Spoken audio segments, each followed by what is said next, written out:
पुणे शहरातील वाढती गुन्हेगारी, मारामारी, खुनाच्या घटना काही थांबत नसल्याचे चित्र दिसत आहे। एकीकडे कोयता गँगच्या दहशतीमुळे नागरिकांमध्ये भीतीचे वातावरण पसरले असतानाच आता पुण्यात पोलीस तरी आहेत का?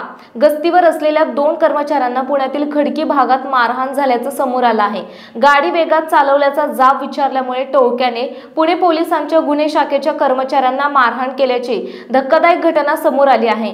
गोपाल देवसिंग कोतवाल आणि काजळे अशी जखमी झालेल्या पोलीस शिपायांची नाव आहेत।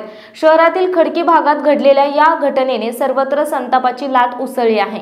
या प्रकरणी 4 जणांना पुणे पोलिसांनी अटक केली आहे। हा सगळा प्रकार काल रात्री 9 वाजता पुणे मुंबई महामार्गावर खडकी भागात घडला।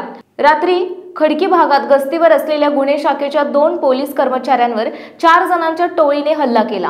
एक दुचाकीस्वार त्याची मोटर बाईक वेगात आणि वेडीवाकडी चालवत असल्याचे पोलिसांना निदर्शनास आल्याने त्याबाबत कर्मचाऱ्यांनी त्यांना विचारणा केली। यावरून दुसऱ्या मोटर बाईकवरून आलेल्या त्यांच्या मित्रांनी सुद्धा पोलिसांशी वाद घालायला सुरुवात केली।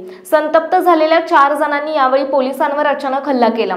जुनेद शेख, नफीस शेख, युनुस शेख, आरिफ शेख अशी अटक केलेल्यांची नाव आहेत। या प्रकरणी खडकी पोलीस ठाण्यात गुन्हा दाखल करण्यात आलाय।